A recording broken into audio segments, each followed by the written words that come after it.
Olá! Hoje eu estou aqui para compartilhar com vocês como o mapeamento familiar mudou a minha vida. Mas antes disso, eu vou fazer aqueles pedidos de sempre. Curtam o canal, compartilhem, se puder, se inscrevam, enfim, fiquem por aqui comigo.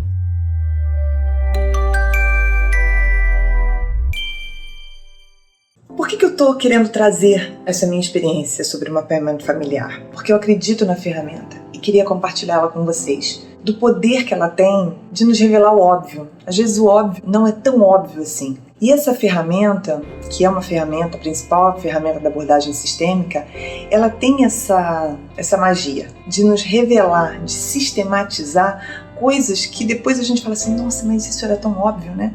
Mas ela sistematiza isso pra gente. Eu resolvi, num momento de grande impasse da minha vida, de eu não saber direito, precisando me reinventar, precisando descobrir novos caminhos e com muito medo, eu falei, eu preciso fazer o meu genograma, eu preciso fazer o meu mapeamento familiar. Eu preciso entender que amarras são essas, que padrões são esses que eu estou tentando repetir, que eu não estou entendendo. Por quê? Tudo bem, eu sou tímida, mas por que tanta dificuldade assim em estar me expondo? E aí que eu fui fazer o mapeamento familiar, enfim, chamado de genograma, e a partir do seu resultado, né, e a partir de tudo que eu fui descobrindo, eu fui me encantando cada vez mais e fui vendo essa transformação em mim. E resolvi, a partir disso, começar a trabalhar muito mais com o genograma, e a ponto de criar o curso, né, Genograma 360, da teoria à prática, que depois de toda essa minha história contada, se vocês se animarem, cliquem aqui embaixo, que tem todas as orientações, enfim, link da página, e aí vocês vão poder acessar, tá bom? Mas vamos lá, vamos na minha história. Eu queria contar para vocês como esse mapeamento me trouxe até aqui. Eu estava saindo de uma experiência, eu já vinha há algum tempo trabalhando de uma determinada forma, e de repente veio a pandemia e me mostrou que eu tinha que me reinventar. E eu não sabia muito como, porque eu tinha uma resistência muito grande às redes sociais, mas muito grande mesmo. Eu tinha uma dificuldade muito grande de me expor. Eu tinha, na verdade, um grande medo. Medo de perder o controle, medo de não saber para onde eu estava indo, medo de não saber com quem que eu estava falando. Um medo muito grande. E esse medo vinha me paralisando. Eu era completamente avessa. Tanto é que vocês veem que eu me atrapalho muito. Quem me vê lá pelo Instagram sabe que eu vivo me atrapalhando. Até que eu falei, não, eu vou utilizar o mapeamento comigo. Deixa eu tentar entender de onde vem tanto medo. Se eu gosto tanto de me comunicar, por que eu tô com tanto receio? E aí fui começar a me organizar e a estruturar, fazer esse mapeamento e tentar entender de onde vinha esse medo. E aí eu comecei a organizar toda a minha história familiar, começando comigo, meus pais, meus irmãos, meus avós com os meus tios, enfim. E ali eu pude ver, eu não sei se todos vão lembrar, ou quer dizer, quem não for daqui do Rio talvez não conheça, existe um lugar chamado aqui no Rio, no centro da cidade, chamado Largo de São Francisco. E ali, meu avô, na verdade, ele trabalhava como administrador da igreja São Francisco de Paula. E isso há anos atrás. E ele tinha o direito de viver no sobrado, ao lado da igreja. E os meus tios, meu pai, enfim, nasceram ali e ali ficaram. E aí quando eu comecei a montar esse meu genograma, né, e fui colocando todo mundo, eu fui organizando isso e fui dando esse olhar mais atento para a minha história pela família do meu pai. E aí ali eu fui vendo que tinha uma história que não se realizou, não se realizava. Porque, na verdade, as pessoas que tinham uma influência muito grande na minha trajetória foram pessoas que, na verdade, ficaram ali. Vou explicar melhor para vocês. Meu pai tinha 2 irmãs que foram mulheres que tiveram uma representatividade muito grande na minha vida. Foram 2 mulheres muito guerreiras, que acabaram cuidando, tiveram muita força dentro do sistema familiar. Então, quando eu fui vendo, né, somos 3 mulheres, 3 irmãs e 2 irmãos. Um já falecido agora. E foi muito interessante porque o meu avô, né, com a minha avó, os filhos todos ali morando no Largo de São Francisco, todos foram criados ali, quer dizer, meu pai e meus tios. 2 tios saíram dali, mas meu pai e minhas tias nunca ficaram ali.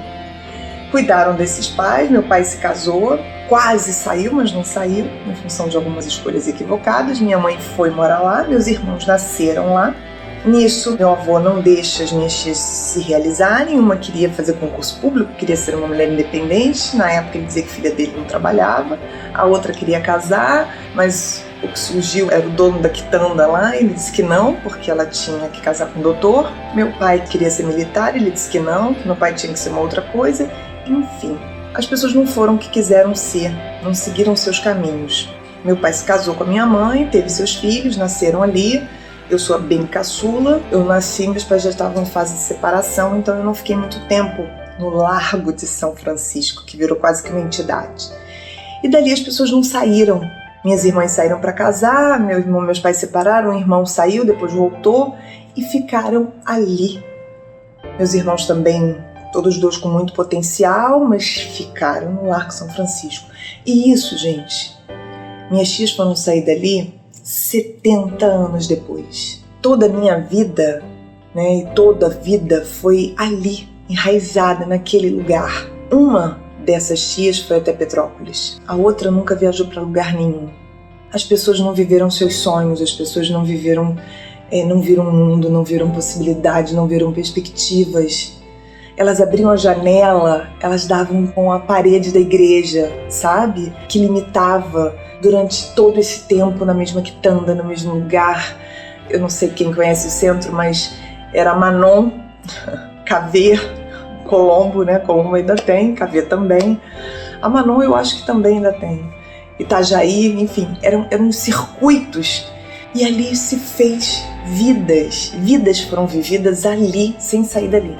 E aí, como é que eu me vejo diante disso? Como eu posso ir para o mundo e deixar de ser leal a essas pessoas, a romper com toda essa minha herança, com todas essas pessoas, principalmente com essas duas mulheres que eram pessoas que são referências para mim e que eu sou muito grata, porque na verdade elas é que me ajudaram muito em todo o meu desenvolvimento, né? Assumiram muito a responsabilidade que deveria, enfim. Como é que eu poderia ser desleal? Como é que eu poderia, né, vir para o mundo e me realizar? Realizar sonhos, me reinventar, buscar novos caminhos, viver outras histórias. Então, quando eu me olhei para isso e pude visualizar isso com essa clareza, quando eu me dei conta de que a vida inteira a gente falava, não, porque eu largo São Francisco, porque eu largo São Francisco, que aquilo era uma entidade, que a gente estava preso ali, todo mundo estava enraizado ali, e eu pude me libertar, eu tô aqui, vencendo os meus medos, com medo, viu? Com medo ainda, não deixei de ter medo não. Cada dia aqui é um respiro, mas estou aqui, vencendo eles, não estou mais parada.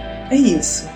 Queria compartilhar com vocês que vale a pena a gente rever a nossa história e ver onde estão as nossas amarras, pra gente ir lá, ó, e desamarrar, pra gente poder seguir em frente.